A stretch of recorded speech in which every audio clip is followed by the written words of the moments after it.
Tomar su lugar.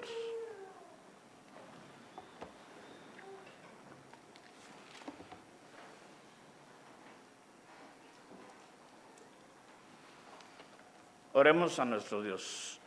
Bendito Padre, Señor, pido que tu bendición sea para con nosotros, que tu palabra, Señor, nos enseñe lo que tenemos que hacer para seguir sirviéndote. Bendice esta congregación, también a mí, Señor, para que también yo haga lo que debo hacer. En Jesucristo te lo pido y te damos gracias. Amén.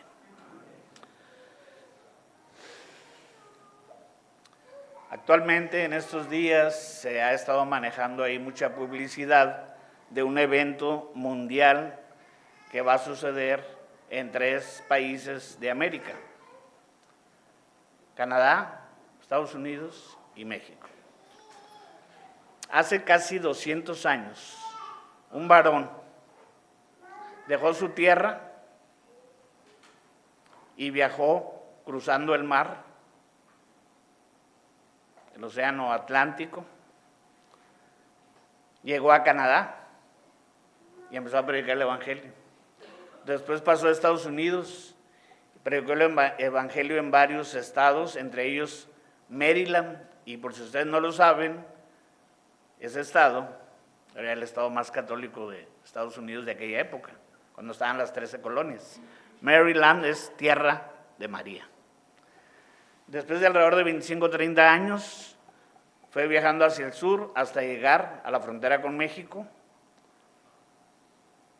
y entonces pasó a México. Este hombre se llamó Santiago Hickey, y no solo fundó la primera iglesia bautista en Monterrey, en Nuevo León y en América Latina, sino que evangelizó muchos de los pueblos alrededor de Monterrey, entre ellos Cadereyta, Apodaca, Linares, muchos lugares. Uno, cuando ve la historia en un resumen de un libro, dice: vino, fundó y se murió. Pero no es así. Trabajó alrededor de 5 años en esta región, con riesgo de pérdida de su vida. No la perdió hasta que Dios le llamó a su presencia. Pero lo importante es que ese hombre viajó en el sentido contrario de lo que ahora, bueno, muchos van a venir de allá también para este mundial, ¿verdad? Pero a nosotros nos interesa la palabra de Dios. Y ese hombre hace casi 200 años se esforzó para dejar su tierra, su parentela, venir a un continente lejano y predicar la palabra de Dios. En el pasaje que hoy leímos, encontramos que el apóstol Pablo escribe esta segunda carta a Timoteo, su discípulo, y sabemos que es una carta póstuma, que quiere decir la última. Alrededor del año 66 o 67 de la era cristiana, Pablo escribió esta carta, y como ya leímos ahí, menciona que él ya está para ser sacrificado.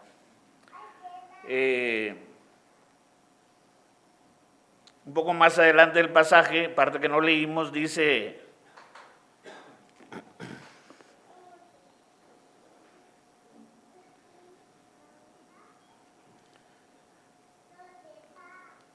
le dice a uno de sus amigos que venga antes del invierno, porque probablemente después de eso él ya no iba a estar aquí.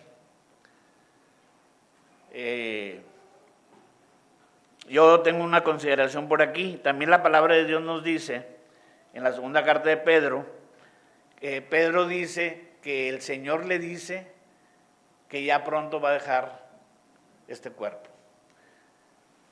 Y yo pongo una pregunta para ustedes, también para mí, es: ¿qué preferiríamos? Que Dios nos dijera: oye, Armando, dentro de un mes se acabó tu vida, o que cuando llegue y ya se acabó, ¿verdad? Bueno, cada uno podría pensar en eso. El asunto es que a Pedro le dijo que en un breve tiempo él iba ya a dejar de vivir. Y a Pablo, al tener una sentencia de parte del gobierno romano, pues había también una fecha específica de su muerte. La pregunta es porque debemos de considerar qué hemos hecho para el Señor, qué estamos haciendo y qué haremos de aquí a que el Señor nos llame a su presencia. Porque realmente estamos en esta tierra, pues dependiendo de cada uno, ¿verdad? Si queremos buscar la voluntad de Dios y hacerla. Este pasaje, sabemos bien que la palabra de Dios tiene un primer propósito. Cuando Pablo le escribe a Timoteo, es una carta, es como que, bueno, yo creo que ya no sabemos qué es una carta, ¿verdad? Bueno, algunos sí sabemos, pero ya no es muy común una carta, ahora se usa el WhatsApp, o antes, hace unos 10 años, el teléfono, ¿verdad? O hace unos 25 años también el teléfono. Pero más atrás, hace como 45 años, usábamos cartas. Se ponía una estampilla, se ponía una dirección, mandabas la carta, y alrededor de una semana o dos, según a donde fuera, llegaba la carta y luego te regresaban la contestación, etc. Pablo manda esta carta a Timoteo y en todo el texto le está invitando a que sirva mejor a Dios. En este capítulo 4 empieza diciendo lo que ya hemos ahorita leído.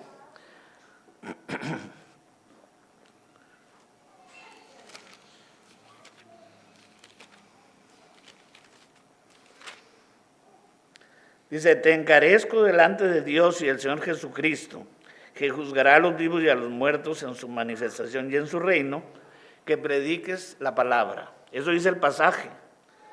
Pero tenemos que entender que la palabra te encarezco, pues es una traducción muy fácil que podemos encontrar en cualquier diccionario. Te pido, te solicito, te encargo. El encargo se le está haciendo delante de Dios y del Señor Jesucristo. Cuando se predica la palabra de Dios, no es mi palabra, no es lo que yo piense, es lo que dice la palabra de Dios. Y asimismo yo lo que estoy tratando de compartir es lo que Dios conoce, lo que Dios sabe y el propósito de Dios. Dice entonces: te encargo delante de Dios y del Señor Jesucristo. Es un hecho que nuestro Dios es omnisciente, todo lo sabe. En el Salmo 139, del 1 al 12, menciona que Él conoce lo más íntimo de nuestro pensamiento y que si nos fuéramos al lugar X, más lejano, al cielo, a la otra parte, donde fuera, Dios está allí. Entonces, Dios conoce lo que hay en nuestro ser. Siempre estamos a la vista de Dios.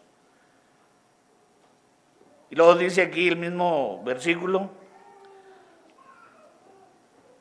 acerca de Jesucristo, que dice que juzgará a los vivos y a los muertos en su manifestación y en su reino. Quizá alguien se pregunte: ¿cómo va a juzgar a los vivos y a los muertos? Ahorita, en nuestro tiempo, algunos estamos vivos, espero que seamos de los que estamos vivos. Y otros no, otros ya han sido llamados a la presencia de Dios. Pero los que están muertos en Cristo, la palabra de Dios dice que están dormidos. Y cuando venga el Señor Jesús, van a ser primeros resucitados. Bueno, cuando habla de vivos y muertos, no habla de estos muertos que estoy manejando, los que ya, siendo creyentes, ya no están aquí con nosotros. Dice en la palabra de Dios que hay dos juicios que va a haber en los tiempos finales. Uno de ellos es el juicio a los que hemos reconocido a Jesucristo. Se llama el tribunal de Cristo. Y ahí, los que ya somos de la fe en Cristo, vamos a ser juzgados según lo que hayamos hecho o no hayamos hecho después de recibir a Cristo. Pero luego hay un tribunal que se llama el tribunal del gran trono blanco, en donde dice claramente que todos los muertos que no creyeron en Jesús estarán en ese juicio. Y es un juicio de condenación. Entonces ahí no nos confundamos, los vivos somos nosotros y aún los que están durmiendo en el Señor. Y los muertos son los que no tienen a Cristo y que mueren sin Cristo. Muy bien, ¿a qué le está instando, lo está solicitando Pablo a Timoteo? Dice que prediques la palabra de Dios. Bueno, básicamente es que prediques la palabra. No hay casi se dice por ahí que por antonomasia, cuando se dice en la Biblia la palabra, habla de la palabra de Dios, de la Biblia, del mensaje, ¿sí?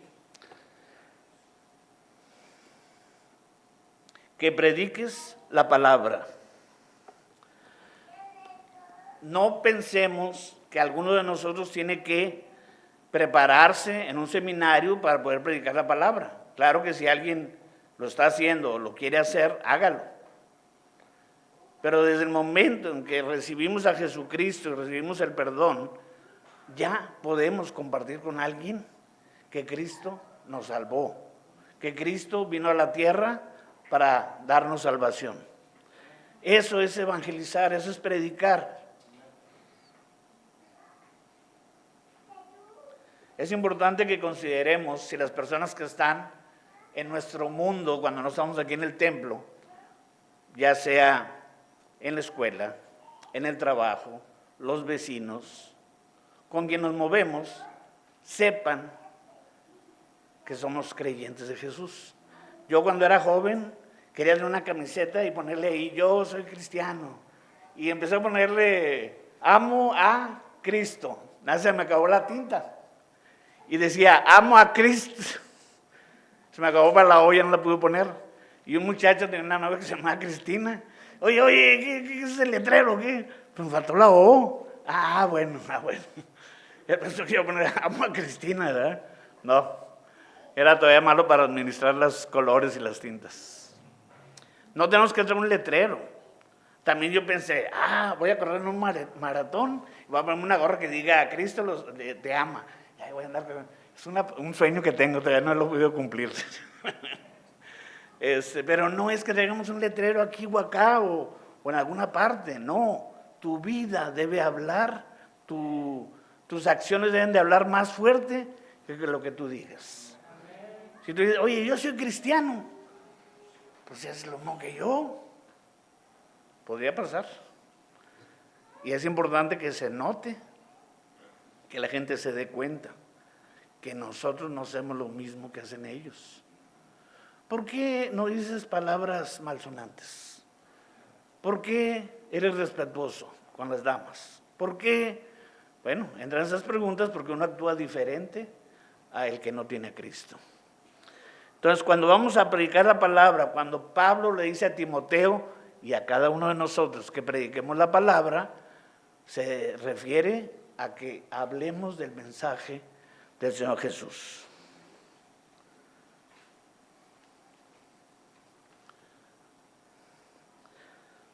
Dice ahí, que instes a tiempo y fuera de tiempo. Alguien de nosotros podría pensar, no, pues ahorita, bueno, no es mi caso, ¿verdad? Ahorita soy muy joven, no es mi caso. Eso fue cuando acepté a Cristo hace muchos años. Soy muy joven, pues ahorita cómo voy a predicar a Cristo. No, ya cuando tenga unos 30, 40 a lo mejor, ¿verdad? No. En tiempo y en fuera de tiempo. No, que ahorita hace frío, que hace calor. El tiempo que sea de clima.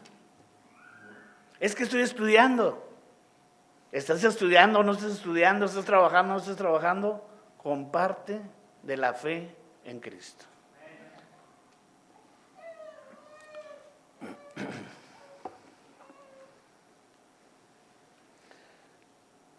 Dice, que prediques la palabra, que instes a tiempo y fuera de tiempo. Redarguye, reprende, exhorta con toda paciencia y doctrina. Se dice que la doctrina que se enseña en la iglesia bautista, en las iglesias bautistas, es la más apegada al Nuevo Testamento. Eso lo hemos escuchado de gente que es de otra denominación. En algunas ocasiones que se ha hecho alguna reunión que van a salir en un programa de radio y están ahí los pastores de diferentes iglesias y ha habido esa confianza que le han dicho a pastores bautistas. Reconocemos que su doctrina es la más apegada al Nuevo Testamento. Sí, ¿sí? Y es bueno que tengamos esa consideración, que nosotros estamos apegados a la doctrina del Nuevo Testamento. Pero la pregunta aquí es, ¿qué tan pacientes somos? La paciencia es uno de los frutos del Espíritu.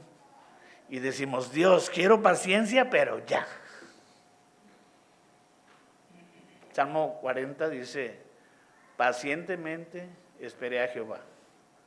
Se inclinó a mí y oyó mi clamor. Sacóme del pozo de la desesperación, del lago cenagoso. La condición donde estaba era difícil. Claro que como creemos que lo escribió, creo que en esa parte dice que lo escribió David, pues quizás es más que todo un poema, como dicen, metafórico, figurado. Pero la situación más difícil que uno pueda tener, debemos de esperar en Dios. Y en cuanto a predicar la palabra, debemos de tener la paciencia. De repente hemos tenido oportunidad de dar testimonio y entonces la otra persona un poco levanta la voz, luego nosotros también, y ya se hace una casi pelea, ¿verdad? Eso no es compartir la palabra de Dios. La mejor manera es teniendo paciencia, que sea el Espíritu de Dios el que hable, no nuestras ideas, es la Biblia, dice. ¿Sí?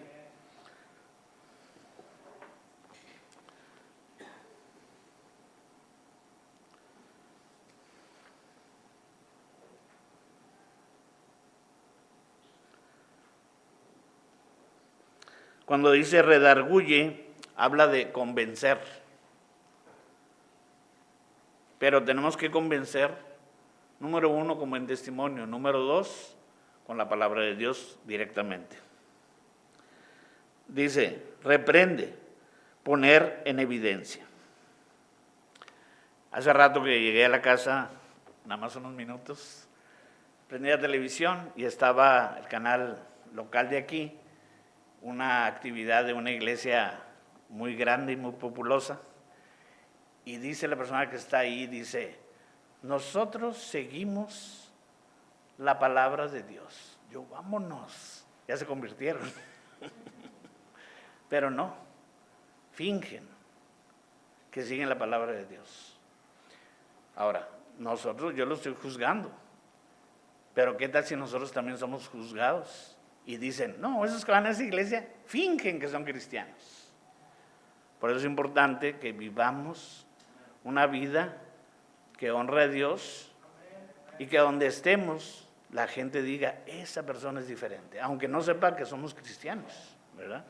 Cuando llegue la oportunidad de dar un testimonio, van a escuchar y quizá no reciban a Cristo, pero van a escuchar. Y lo importante para nosotros es compartir el mensaje. La decisión la toman ellos, el Espíritu es el que convence, no nosotros. Dice, exhorta, habla de llamar, de rogar, de apremiar. Este día jueves que estábamos aquí en la actividad, en la tarde llego a mi casa en la noche y veo un mensaje. Uno de mis compañeros de escuela, de hace muchos años, falleció. Él había nacido el mismo día, mes y año que yo. Por eso es más impresionante para mí. Era mi gemelo, aunque éramos de diferentes familias, diferentes ciudades, nacimos el mismo día, mes y año. Lo aprecié mucho, pero cuando yo me convertí en cristiano, él nunca me buscó. Hubo otros que sí. Unos me buscaron para preguntarme qué era eso de ser cristiano. Otros me buscaron para hacerme bulla. Y él, ni una cosa ni otra. No sé cuál es su destino. Pero él ya no tiene oportunidad de decidir. Ahora, en mi tiempo, hace muchos años, cuando se me presentó la palabra de Dios, yo les aseguro, y según lo dice la hermana que dirigía el grupo de cristianos, yo siempre pensaba que, ay, escuché y me convertí. No, dice, era bien rebelde, no quería, hermano, no quería ni juntarse con nosotros. Bueno, ella es la que lo describe, ¿verdad? No me estoy echando flores.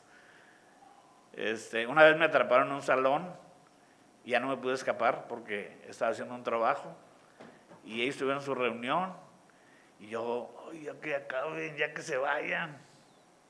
Pero el Espíritu de Dios trabaja. Y luego, claro, todavía me invitaban, cuando me veían, era un grupo como unos 10 o más jóvenes. Te esperamos. Sí, se sientan porque no voy a llegar. porque no quería llegar. Yo me sentía satisfecho con mi religión. Pero una vez escuché que la persona que predicó usó el texto: necesitas nacer de nuevo. Y ese texto ahí anduvo y yo decía: yo nunca he nacido de nuevo. Yo no tengo a Cristo en mi corazón, lo tengo en mi mente, pero nunca lo he recibido. Y llegó el momento en que decidí recibir a Cristo. Aquí el asunto es que mi compañero, Miguel Ángel Puentes Martínez, no sé si él, ya sea por mí, ya sea por alguno otro, porque realmente hubo varios de los compañeros que recibieron a Cristo y que todavía se congregan. Bueno, nuestra labor es compartir. Si la persona recibe, es su decisión, y si lo rechaza, también es su decisión. Después de este pasaje que nos habla de lo que debemos de hacer en cuanto a predicar, y que debe ser en cualquier tiempo, y debemos de tratar de, si la persona, vamos a decir, refuta lo que decimos, le decimos: la Biblia dice esto. No lo quieres creer, no lo creas, pero es lo que dice la Biblia, porque no es una pelea personal. Dice el versículo 3, porque vendrá tiempo cuando no sufrirán la sana doctrina, sino que teniendo comezón de oír, se amontonarán maestros conforme a sus propias concupiscencias. Esto lo menciona Pablo como algo futuro, porque esto lo escribió hace casi 2000 años. Pues de alguna manera el futuro ya nos alcanzó. Por medio de todos los medios habidos y por haber, Satanás trabaja. Hay escritores famosos que han escrito libros. Uno de ellos tiene un título que se llama La Palabra. Estamos hablando de que en la Biblia, cuando dice la palabra, es la palabra de Dios. Ese libro habla de un cierto descubrimiento arqueológico de un nuevo evangelio. Y es totalmente contrario a lo que dice la palabra de Dios. Ahora, esa es la enseñanza que tenemos ahorita. También está escuchando uno el radio, en mi trabajo ponen el radio para oír la hora, y la musiquita está por ahí, pero salen los merolicos. Si usted pone un vaso de agua en la mañana en la ventana, va a tener un día muy bonito. Y si pongo dos días. Y así como este consejo en la televisión: soy el hermano Abraham. Y muchos cristianos lo escuchan. A ver qué dice. Hasta el señor Jerónimo, ese que da recetas de cocina: haga esto para que su espíritu esté limpio. ¿Cómo se va a limpiar el espíritu con un brebaje? Son charlatanes. Si el señor ese Jerónimo es creyente, pues debería decir lo que dice la Biblia, no sus ideas. Si usted quiere tener una dieta, vaya con un dietólogo, ¿cómo se dice? Un nutriólogo. Y aparte en lo espiritual, vaya a la Biblia. En la televisión, cuántas cosas no pasan en las novelas, y deberíamos de saber que novelas dicen novelas, no las veas. Ahí tenemos hechos tremendos, contrarios a la palabra de Dios. No se diga la famosa Rosa de Guadalupe. Está ahí la influencia que está hablando diferente a lo que dice la Biblia. Dice aquí: conforme a sus concupiscencias. Cuando usted compre un libro que hable de un tema de la palabra de Dios, en esos libros, cuando está escrito por un siervo de Dios, generalmente viene una mini biografía donde dice cuándo recibió a Cristo, y ya con eso ya podemos saber que es un hermano nuestro. Pero de repente hasta la música también, sin decir nombres, ¿verdad? Ahí andan cantantes que parecen cristianos y luego en entrevista dicen: soy católico. Y nosotros cantando sus cancioncitas, ¿verdad? Bueno, el tiempo de estos profetas o de estos hombres que tratarán de engañarnos es hoy. Digo, desde hace 20 años me acuerdo que había allá por La Fe, los Rodríguez, se llamaba porque La Fe era el restaurante y los Rodríguez era el balneario. Y ahí estaba una iglesiota que el que estaba ahí decía: soy el apóstol Santiago. Vámonos, resucitó. Y pues falsedad, falsos profetas.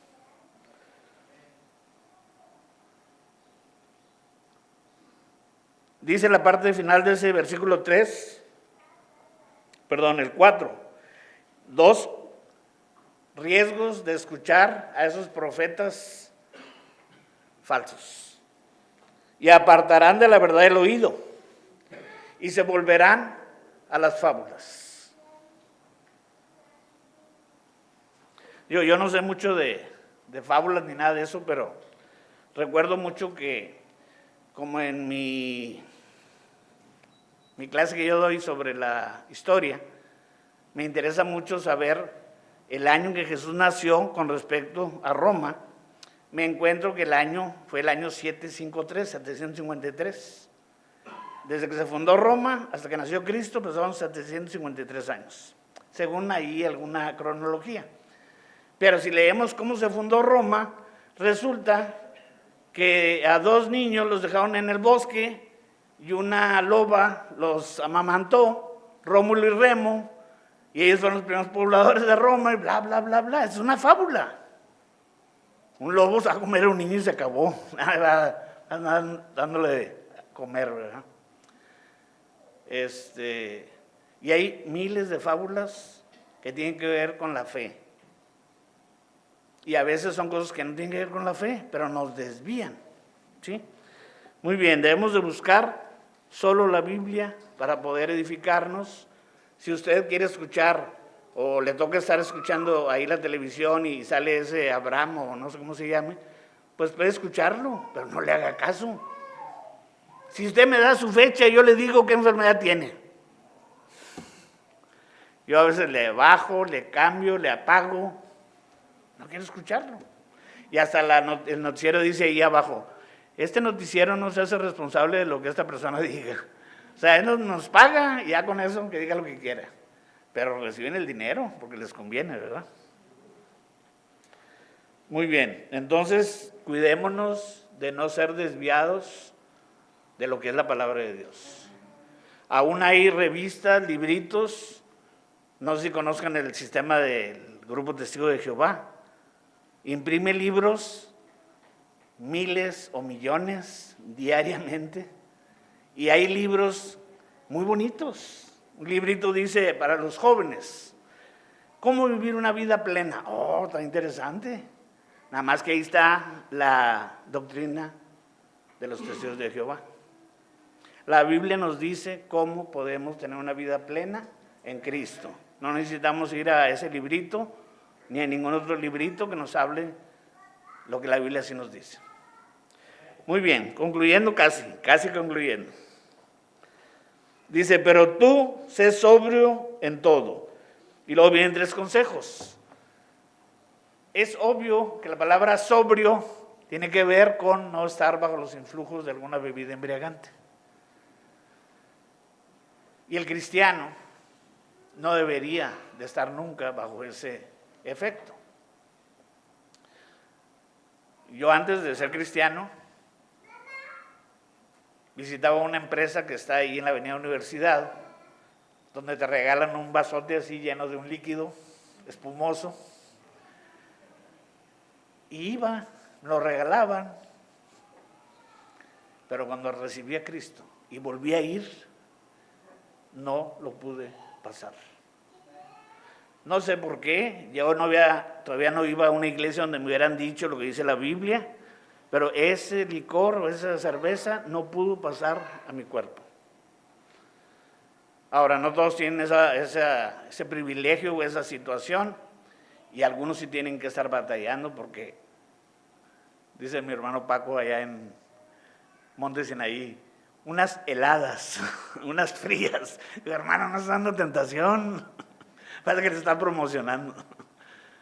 Debemos ser sobrios en el sentido de no estar influenciados ni por una bebida alcohólica, ni tampoco por enseñanzas falsas. A mí me gusta mucho el té pache. Pero dejé de hacerlo, porque se me pasa de días y casi se convierte en cerveza. y no quiero tener la tentación de decir, yo lo hice, no puede ser cerveza. No, mejor no hago. Tenemos que cuidar nuestro cuerpo para que no nos embriague lo que tomamos. Ahora, usted dirá, ay hermano, el tepache no emborracha. No lo voy a contar aquí, pero si quieren cuando se acabe el culto me preguntan, les voy a decir que sí emborracha. Pero allá cuando se acabe el culto, sí emborracha. Bueno, básicamente debemos de saber que Dios quiere que seamos sobrios. Quiere decir que estemos alerta. Una persona que tiene influjos del alcohol tiende a dormirse. Nadie toma aquí, ¿verdad? Nadie tomamos aquí, ¿verdad? Hay un hermano que se sentaba allá por donde está el hermano José, por ahí.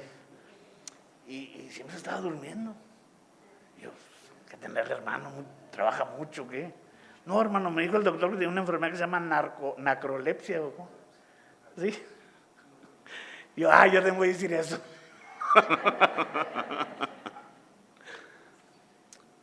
Es importante que cuando vamos a venir a un culto de domingo, el sábado no estemos hasta las 2 o 3 de la mañana, ni viendo una película, ni jugando juegos, ni leyendo, es más, ni leyendo la Biblia.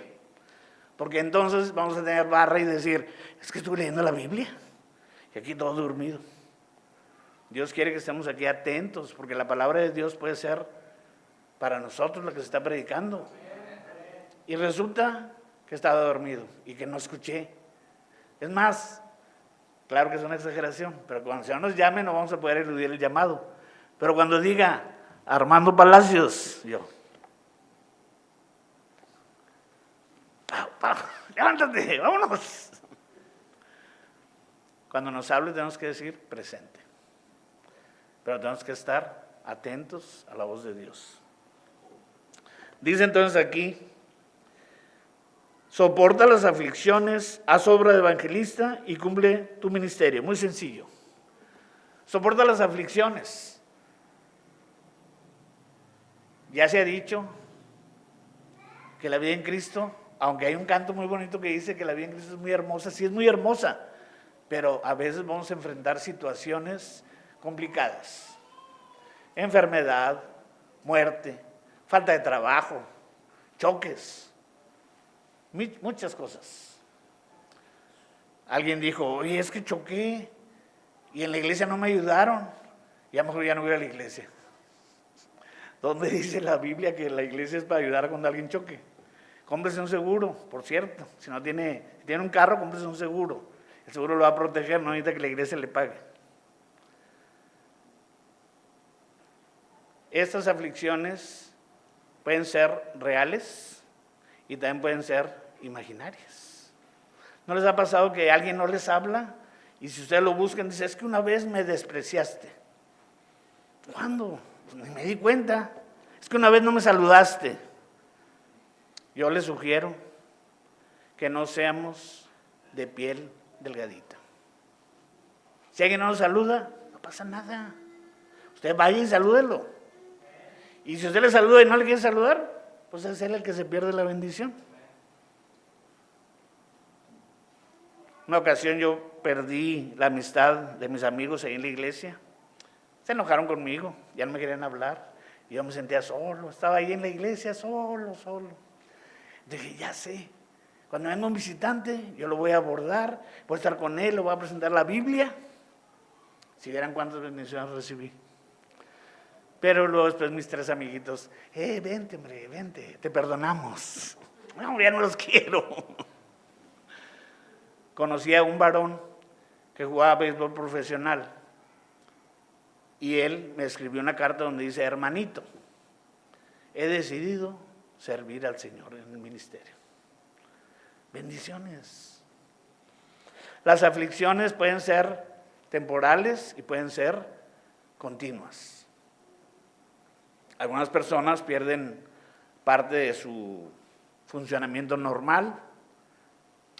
Un diciembre, día de los cohetes, cuando tiran cohetes a fin de año, 2 familiares se accidentaron de un ojo. Bueno, uno fue por un cohete y otro fue por un pulidor. pero uno perdió el ojo, ya no tiene el ojo. Tuvieron que ponerle una bola o canica de vidrio, no sé, como un ojo, ¿verdad? Pero pues, no está vivo. Las aflicciones pueden ser temporales o pueden ser desde que nos pasa hasta que el Señor nos llame. Pero soporta las aflicciones. A veces estamos aquí en el templo pidiendo que Dios nos dé un trabajo y estamos sufriendo porque no tenemos un ingreso. Y luego Dios nos da el trabajo y ya no volvemos al culto. Es que tengo horarios, es que... También debemos de buscar cómo tener un trabajo donde podamos continuar sirviendo a Dios o mínimo congregándonos para aprender y un día servir a Dios. Soporta las aflicciones. Si alguno de nosotros podría preguntarse a qué se refiere, en la carta 2 Corintios 4, del 7 al 9, dice, pero tenemos este tesoro en vasos de barro, para que la excelencia del poder sea de Dios y no de nosotros, que estamos atribulados en todo, mas no angustiados, en apuros, mas no desesperados, perseguidos, mas no desamparados, derribados, pero no destruidos. Y Pablo, en el mismo libro, en la misma carta, en capítulo 6, del 4 al 10, dice, antes bien, nos recomendamos en todo como ministros de Dios, en mucha paciencia, en tribulaciones, en necesidades, en angustias, en azotes, en cárceles, en tumultos, en trabajos, en desvelos, en ayunos, en pureza, en ciencia, en longanimidad, en bondad, en el Espíritu Santo, en amor sincero. Y sigue ahí la enseñanza. Y hay otro pasaje donde dice, 3 veces he estado náufrago en el mar, una noche, y etcétera, etcétera. Y fui apedreado y tomado como muerto. Bueno, más o menos me acuerdo de eso, no tengo el pasaje, ¿verdad? Esas son aflicciones. Hay historias que no conocemos. Un siervo de Dios, que fue el segundo pastor de la iglesia bautista Berea, cuando tenía alrededor de 20 años, fue a predicar allá a Guanajuato, una iglesia bautista. Pero entró una turba y a todos los que estaban ahí los golpeó. A él le pegaron con un barrote en la mera frente y lo tiraron a un barranco como muerto. Y él despertó, probablemente con el frío, no sé qué, o simplemente el Señor lo regresó y Dios le dio alrededor de 25 años o más de servicio, a pesar de ese casi asesinato. Hay aflicciones y el hermano pudo haber dicho, no, pues mira, yo quiero servir a Cristo y mira cómo me fue. Y a veces no él, a lo mejor la esposa, oye, pues mira cómo te pusieron, ya no sigas en eso. Dios nos puso aquí para que completáramos los sufrimientos de Cristo. A veces no lo podemos entender, pero así lo dice Pablo. Y bueno, uno puede decir, bueno, yo no soy Pablo, yo no hice lo que hizo Pablo, pero podemos sufrir lo que Pablo sufrió, aunque sea poquito. Muy bien, volviendo al pasaje. Dice, haz obra de evangelista. Había un hermano allá en el sur del país, centro del país, muy famoso, ya está en la presencia de nuestro Dios, hermano Enoch Gutiérrez, un evangelista. Y lo admirábamos porque conocíamos de su obra. Y un joven pastor quería ser igual que él, pero Dios lo puso en un pastorado en Carolina. Pero él viene a predicarle a la familia de los miembros de su iglesia aquí a México, y a veces les predica a 20 o 30, y hace obra de evangelista, porque presenta el evangelio. Nosotros no tenemos que ser Enoch Gutiérrez, ni, iba a decir Jim Jones, no, ese es otro. El otro, ¿cómo se llama? Por aquí lo tengo. Con que compartamos el evangelio. El evangelio, la palabra se desglosa en 2 palabras en griego, eu, bueno, angelus, mensaje, el buen mensaje. Y el buen mensaje primero lo dio Juan Bautista y después Jesús. El reino de los cielos se ha acercado. La gente siempre dice, pues Dios está allá en el cielo. Pues en ese tiempo no. Dios mandó a su Hijo a la tierra y el reino de Dios está aquí ya. Entonces, la gente que dice, ¿Dios está en el cielo? Sí, pero el reino de Dios está aquí en la tierra. Tenemos que compartirlo, compartir que Cristo murió por ellos y resucitó, claro. Y en la última parte de estas tres dice, cumple tu ministerio. Esa parte también se le dice Pablo a otro varón en otra de las cartas, y se los dice por una razón, porque no están cumpliendo su ministerio. O sea, si yo estoy trabajando en mi profesión, nadie me va a decir, oye, trabaja en tu profesión. Pues ya estoy trabajando en mi profesión. Si me dice, ya ando de taxista, que también lo he hecho, oye, trabaja en tu profesión. Pues no hay, tengo que trabajar de taxista, ¿verdad? Pero en el caso de esto dice, cumple tu ministerio, porque no lo estás cumpliendo. Ahora, como dijo el hermano José, el hermano pastor, ¿tú qué vas a hacer? ¿Tú qué vas a hacer? ¿Tú qué vas a hacer? O sea, tu ministerio no necesariamente es lo que te imaginas. El ministerio puede ser desde lo más sencillo hasta lo más complicado. Todo ese rango es servir a Cristo. Si tú tienes capacidad de arreglar computadoras, preguntarle al pastor, hermano, ¿en qué computadora puedo arreglar, ayudarles en algo? Si alguien dice, yo soy especialista en sistemas CBT, no sé qué, el hermano Reinaldo, pues a él pídanle que arregle cosas de ese tipo. No me pidan a mí que arregle algo de CPBT y esas cosas que yo no sé nada de eso. Voy a hacer cortocircuito, ¿verdad? Entonces, si tienes una profesión o una capacidad, úsala para Dios. Y también cuando alguien tiene una campaña de evangelismo o de ir a los lugares lejanos, decía, yo no voy, pero doy. Bueno, no puedes ir, pues da. Y alguien más va a ir y va a hacer la obra. A tu nombre si quieres, pero haz una de las dos. O vas o das. Servicio, ayuda, deberes domésticos, enseñanza, dirección, manejar, predicar. Voy a decir esto no porque haya hecho la obra del año, ¿verdad? Pero uno de estos días una hermana estaba bajando de su carro unas vasijas. Y alguien le dice, ¿te puedo ayudar? Sí, acá hay otra. Y entonces ya fui yo y me traje la otra. Ahora, cualquier cosa que hagamos para el Señor, dice la palabra de Dios que aunque diéramos un vaso de agua a uno de estos pequeños, Dios va a darnos galardón. No lo hagamos por el galardón, hagámoslo porque queremos hacerlo, porque es una bendición ayudar. Cargar algo caliente en la escalerita esa de 18 escalones, no sé cuántos, no es fácil. Y menos para uno como yo. Leyendo la historia de este señor Santiago Hickey, un pastor que fue director del seminario bautista en Saltillo, dice, el hombre ya era un anciano de 63 años, vámonos. Bueno, es que en aquella época también era menos el tiempo de vida probablemente. Pero ese hermano Santiago Hickey hizo una obra que todavía perdura. Voy a concluir con lo último que hizo Pablo y que nosotros deberíamos de considerar si lo estamos haciendo, y luego las frases que dijo este Santiago Hickey cuando fue enterrado. Bueno, antes de ser enterrado. Cuando fue enterrado ya no podía decir nada.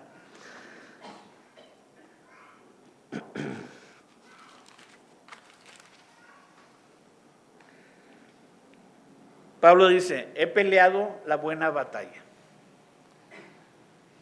Un pastor me decía a mí, escoge tus batallas.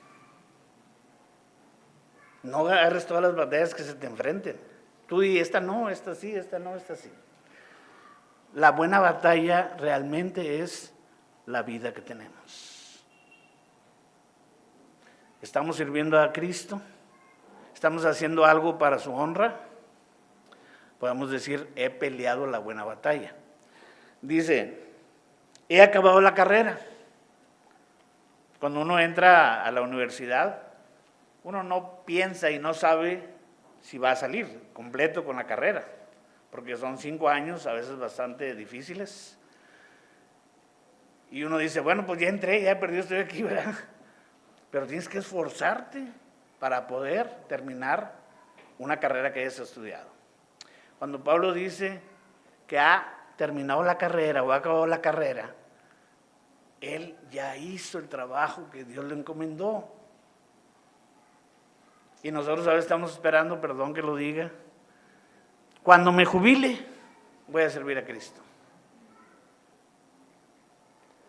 No los critico. Yo dije de otra manera, yo dije, cuando me saque la casa del TEC, pero como no compro boleto, pues nunca me lo va a sacar, ¿verdad? No, tuve la bendición de servir a Cristo un tiempo en el pastorado, sin haberme ganado el TEC. No voy a decir más porque no es que yo diga lo que yo soy o lo que fui. Básicamente es que cada uno tenemos que correr una carrera. Dice la palabra de Dios en el libro de Hebreos, corramos la carrera que tenemos por delante y despojémonos de todo peso que está sobre nosotros y del pecado que nos asedia y sigamos a Cristo. Tenemos el ejemplo, primeramente el Señor Jesús, obviamente, y luego este gran siervo de Dios que es Pablo, que sus 30 años que estuvo en el ministerio, los primeros 15 fueron de aprendizaje. A veces los que son recién convertidos creen que Pablo se convirtió, bueno, sí se convirtió y empezó a predicar, pero recuerden que lo quisieron matar. Luego se fue a otra ciudad y quiso predicar y lo quisieron matar. No lo dice el texto, yo lo digo, probablemente era demasiado agresivo como predicaba.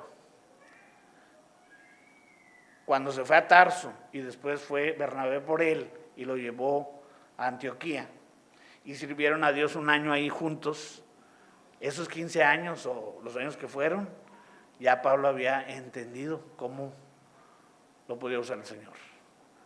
Y estuvo ese ministerio tan tremendo de 3 viajes misioneros, alrededor de 45 ciudades.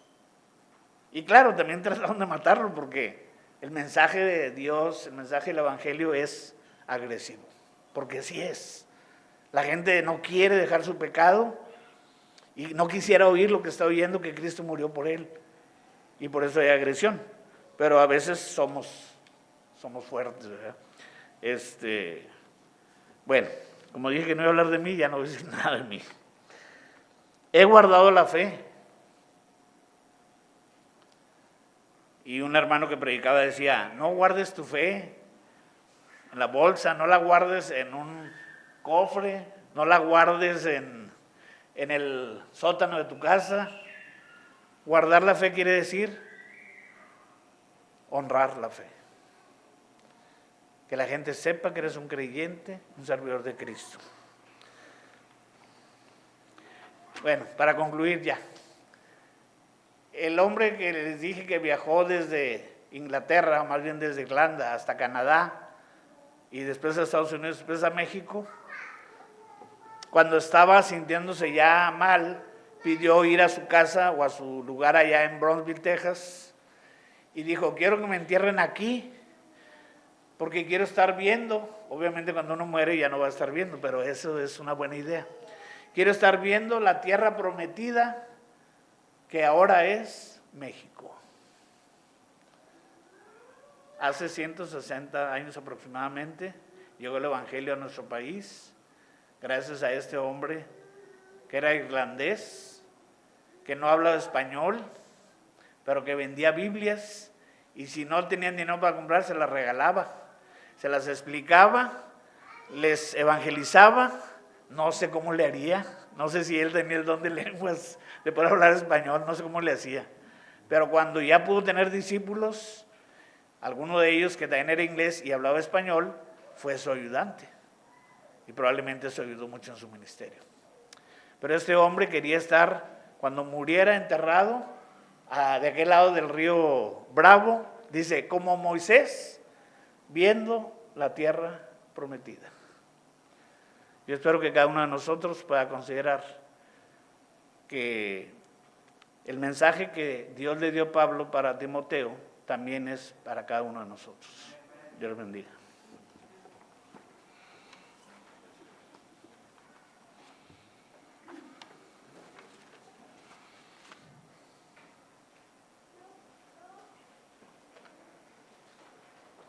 Gracias a Dios por su palabra, hermanos. Vamos a dejarle el tiempo a la lectura de la carta.